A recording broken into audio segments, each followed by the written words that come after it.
dropping burdens. There's a book by Bruce Fales called Walking the Bible. I don't know if you've ever read it before, but he makes the case of you can't separate the geography from the spirituality of the Bible. And so the desert, the wilderness, all the ascent. I mean, have you ever been to Jerusalem? So Jericho's 17 miles away, and it is literally an uphill climb, like steep. I mean, you are going high. You've been there, I know. And so the geography plays into it in ways that other religions don't. If you look at other religions, sometimes it's a block of teachings. This is on his way to Jericho, this happens, or on their way to whatever it may be. And so so physicality about it. You remember this is a weird analogy, but Forrest Gump?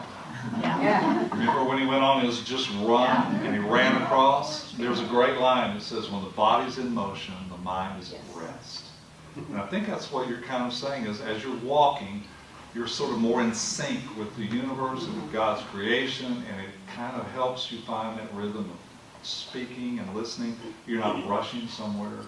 There's not the destination we've got to get to quickly. The destination is the journey itself. What a great insight. Yes? The two stories that were done in Jericho, were they one right after the other one?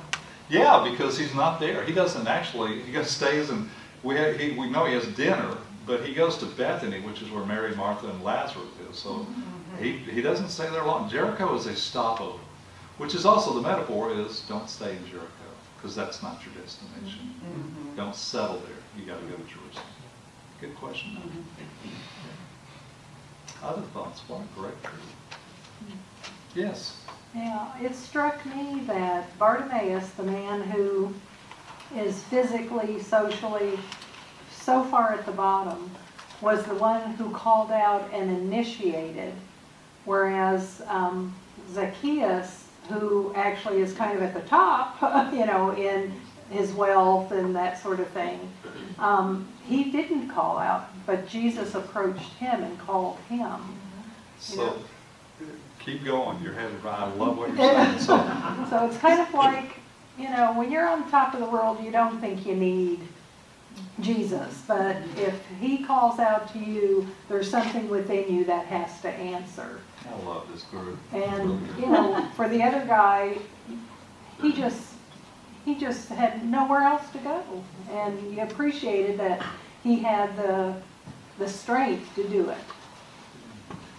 And I think that's an absolutely wonderful analogy, and I think if you look at our own lives and all of them, you either call out to Jesus, and then there's some people that would say, no, Jesus called out to me. And so, I mean, there's a whole wide range of in-betweens. Not all of us are Bartimaeus, not all of us are Zacchaeus, but Jesus finds all of us if we're willing to open ourselves up.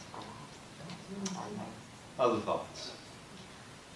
Well, in Scripture, so many times they were blinded to the truth. I've always wondered why that is. Did they just have a closed mind? But that's not what the words are. You already talking about disciples in particular? Well, the disciples and on the road to Emmaus, et cetera, et cetera. Many times in the Bible, but they were blind to it, or then their eyes were opened, or were they being closed-minded and or the mystery? Yeah. So what's your take on it? Well, I don't know. That's why I'm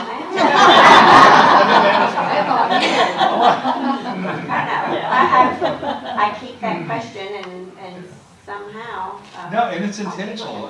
It's all because there's so many references to people who are blind who now see, and we sort of relegated that to a physical healing, but it's so much more important in the gospel to say their eyes are open to the degree that they are able to see Jesus, to understand God. Their hearts are open. John spends half his time. Everything happens in the dark when nobody can see. Before it was light, the resurrection, all that stuff, and you live in this darkness. And I think part of it is, if you're a disciple, and I think it's really easy for us to go back and say, well, I should have seen that. How do you, Jesus standing right in front of you. You don't know that's the Son of God. You've seen miracles. You've seen him raise people from the dead, and you still haven't figured this out, right? So part of it is to say, if we went back in time and we actually were a part of the earliest time in which Jesus began, there would be no way on our radar that we would say, that would be the Son of God. It doesn't fit the profile, doesn't fit the expectation. He's not supposed to be like this. Even John the Baptist, who's his cousin, at the end of his life is saying, in a prison, thinking, did we bet on the wrong horse? And he says the words. Do you remember? He says the words. Are you the one, or should we look for another? That just breaks my heart, because he doesn't even know then. So part of it is the expectation. I think it's dangerous. One is, if you're an insider, it's really harder to see anything. It's easier for outsiders to see. So Bartimaeus is clearly an outsider. Zacchaeus is clearly an outsider. If you're a disciple, you get this sort of feeling like you should know everything. But Jesus surprises everybody, but they still hold on these expectations. What are their expectations? He's going to be the one to march into Jerusalem and get the Romans out, restore Israel to its prominence. Jesus is never going to do that. That's not his mission. He doesn't ever suggest that. But they believe it because they want to believe it. And I will tell you that one of the most deadly things in religion is, I want to believe it so much that I'll expect it, and if it doesn't happen, then I won't believe in it. Well, you know, I didn't want to share this because I don't want to move off of. You're doing great. But what worries me is that in this world, Satan is going to take forms that are going to be so appealing. So It's the appealing. way it's always described. It's And, not you're you scared know, I of just- it, you're seduced by it. Wow. Yeah. Lynn, you were going to say something? I was just, well, two things. One, they had a preconceived idea of what Jesus was going to, the Messiah was going to be, and he was not that. Yeah. So they didn't believe. But then the other side of it is all of us have this, if something's too good to be true, it probably is. Right. Exactly. Yeah. That's a great You line. know, too good to be true. So, you know, even though they were in the midst of it and were seeing all of these things, they were like, is this, you know, is this, we're that way? I mean, if you were to get, you know, if you got the phone call that said you've won the Publishers Clearinghouse, Yeah. Yeah. you know, are you going to go, is this really real? Did I really win this? Yeah. You know? And so I think that was, you know, what they were operating with. And I've always said, and I don't know, I say this, I say, I mean, if I saw Jesus heal somebody, I mean, I would believe. But I say that, but if I was actually there, I don't know. I know. Yeah. I think that's an honest answer. Yeah. Before he gets to Jericho, and so I think someone asked, how did the blind man know? Were people saying Jesus is coming or the Son of God is coming? That's And the so they all understanding. gathered on the side of the road? Yeah. There's so much advanced publicity and Before he talk, and gets people there. have come, and have you heard about this Jesus of Nazareth? And he's done all these things. And when he finds that he's approaching there, he calls out to him. So why wasn't he stopped in Jericho before he ever got to Jerusalem? I mean, if they Oh, I'm sure he all was. heard- We just may not have it recorded. I mean, Okay. there's not many. Look on the map. There's not many places to stop. 17 miles. Nancy, well, that's true. It's a little confusing to me when John the Baptist didn't, was doubting. Yeah. Because when he baptized Jesus, Yeah. the heavens opened Yeah. up, and God said, "This is my Yes. son, this is my love." The voice from the I clouds. love son. That's sort of confusing. And I don't know if this is helpful or not to me, but I think part of it is, again, the idea of expectations. So I'm going to give you a little analogy.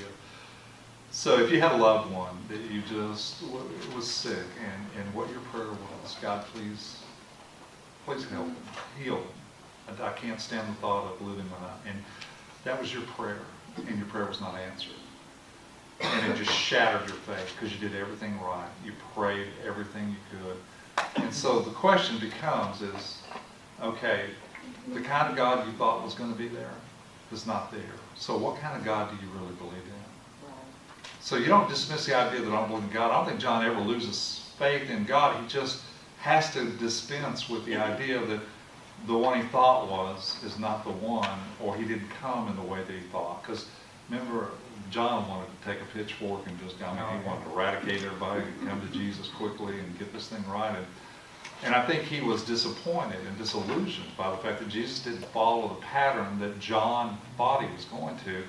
So the question for John is, I've got to reevaluate what I believe in and how does God act? And it turns out God acts in the deepest kind of love.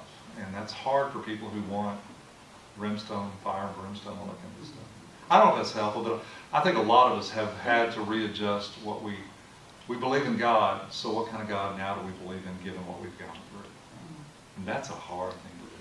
Do you think any of it has to do with the fact that the Holy Spirit hadn't come upon them yet? I mean, you know the Holy Spirit. We all know it was there, but... About their ability to see? Yeah. They clearly don't see and understand until after the resurrection. And it takes a while even after the resurrection to see it as well. You know, I've always said the Spirit is there. So the Spirit is going to be, in the absence of Jesus' physicality and body, to be there as the advocate and to be one. But the Spirit clearly is identified throughout the Old Testament and New Testament. So it's there, but I don't think they can see it until, and I think that's part of it is they had to go through this journey, and it's and a lot of us, it's the resurrection is the one thing that opens your eyes. Like you said, Jesus could, heal somebody or raise them from the dead. You won't see it, but you may not believe it, but if you really believe that Jesus rose from the grave, then it changes everything. And you begin to say, then all things are possible. I don't discount the fact that the Spirit hadn't come yet, but they just lived in darkness. And gosh, you're talking about Jesus picks out 12 of the brightest and best. None of them are just worth of dawn. So they turned out to change the world. So. Anybody else? What a great conversation. I want to thank all of you very much for coming tonight.